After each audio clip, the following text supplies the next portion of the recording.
The map really gives me a good framework for how I want to shape all of my lessons. And what I do with each unit is first I look at the title, the enduring understandings and our essential questions, and then I think about my kids and how they would want to approach the content. So for this unit, Heroes and Quests, which we just are in the middle of, I thought about what would be important to them. Their heroes, who they identify in their own lives and in the world around them as heroes. We looked at several articles. We've looked at different fictional pieces as well, and really just kind of use those pieces to shape everything. And then I use my assessments based on the learning objectives and standards for that unit. I don't think it's fair just to drop the performance-based assessment on them at the end of the unit and say, now write.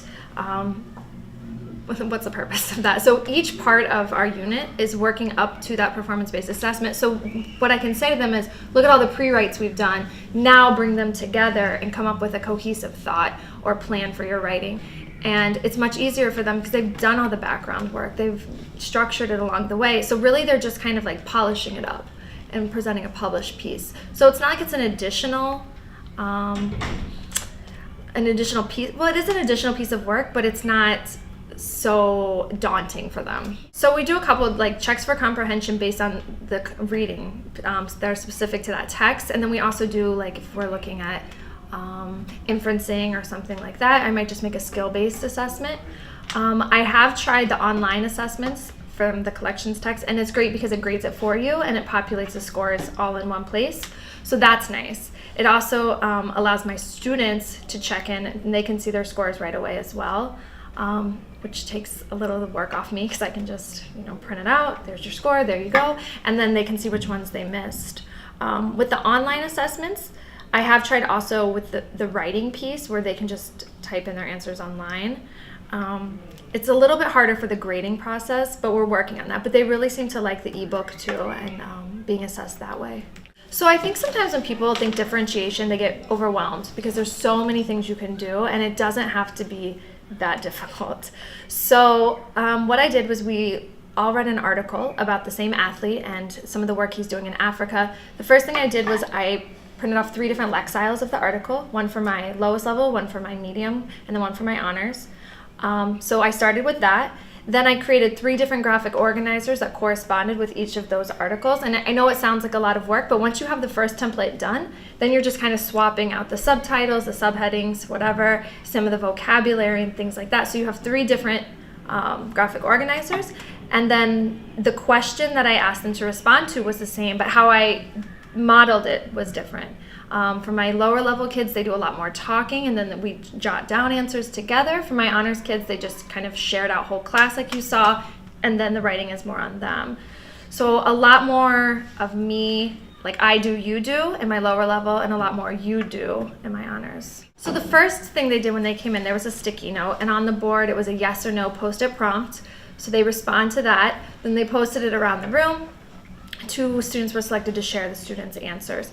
I consider that an activity, but also a strategy to get them to tapping into their prior knowledge about the text that we're going to read and having them form an opinion. It also draws the interest into what we're about to do. And then the strategy that I did was trailing the text, where I gave them a very specific purpose for each of the sections that we were going to read, not just like, okay, read and summarize or read and annotate. I think sometimes teachers give them too little structure when they're reading, and then they're like, okay, I'll just highlight this sentence and write a comment. But I gave them a very set task. So I said, we're going to try to figure out a trait that defines this athlete, and then you're going to find the textual evidence that supports it. So they had to, as they're reading, think about the characteristic and the text that would back it up. And then they were also given a section where they could add their own opinion, which I think they like to do because when I hear about English teachers that don't model, it's kind of concerning to me, to be honest, because I feel like they just need to see that. My kids love watching me write because they like seeing me make mistakes. They like hearing me vocalize what I'm thinking and how I'm coming to the conclusions that I'm reaching. It also lets you be a little bit more, it takes you off your throne a little bit, and it just makes you seem very real to them and helps you build connections with them. And you know, when you're doing the think alouds and then they're giving some ideas too, and it becomes a collaboration of sorts with you and your whole class. Like, oh, what else can we add? Oh, I like that idea. Give me more. Okay, what about this? And really, it's a piece that you write together. And I think it's really great because even though I teach the same class 3 different periods, each piece is so different with each class because they're different personalities. So I don't get bored with the lesson because each class brings something different to the table. For me, at first when you were talking, I was gonna say like motivation is something that we struggle with. And then as I thought through it a little bit more, I was thinking, well, why sometimes aren't they motivated? Because they can't access the material. So for motivating them, I have to bring something that they're gonna wanna read, something that's high interest, something that they can connect with. Or even if it's not always like the most high interest, I have to bring that energy to them and create a purpose. Like, why are we doing this? Once they understand why you're doing it, they'll usually get on board. And then with making it something that they can access, so like I said earlier, changing the Lexile levels for the different classes, creating something like that graphic organizer that even though it's something I made and it's maybe not the most authentic way to read, it helps them feel successful because it's breaking it down for them. It's not such a big task like read this article, tell me what you think. It's really structured and guided for them. So I feel like my students, they're in the end, they are reading the whole article. It's just the way we do it is so broken down that they feel that they can do it. I think sometimes people try too much to do like the high interest text and they're looking for, you know, a novel about like a young urban youth. Not every reading is going to be like that.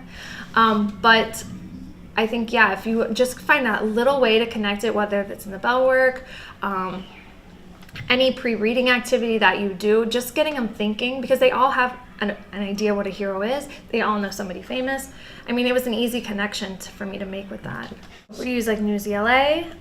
We use ReadWorks.org, things like that. I think too, even when you look at the anchor text, personally, like I felt like I didn't have to use the whole piece. So for like a quilt of a country, that's a pretty challenging piece in the very first unit. With my honors kids, we did the whole piece. With my lower level, we did sections. And they still understood the whole concept and the meaning of the text, but it wasn't, again, it was very broken down for them. They still got it though. So I think sometimes people have to look at it like that. You can also find ways to, like when we did the I Have a Dream speech, listening to it, watching it, breaking it again in sections. We did sort of like a jigsaw piece with that as well for one of my lower level. All of these pieces are accessible, just you have to get creative. I like having the choices. I think, like I said, I really believe that this gives you a good framework. I like finding my own like nonfiction pieces to bring to the table. I like finding like my own short stories and little things like that because I know my kids. And I like to think that that's one of the things that makes a good teacher is understanding who you're working with. And if you told me like every reading that I had to do, I'd probably not like it as much. But I do feel like having, you know, the basic anchor text is good because I feel like at least we're all on the same page. Like I know if I'm teaching concept schools in Chicago and someone's teaching in Columbus, Ohio, 9th grade English, we're all reading the same thing, hopefully at the same time, you know, that there's kind of that connection between all the different network schools. So for the ELA one, I definitely see trends. As far as like the standards and things like that, I feel like you can use those question stems and they relate to everything that we've been doing all year. Great. Definitely. I feel like there's a good connection.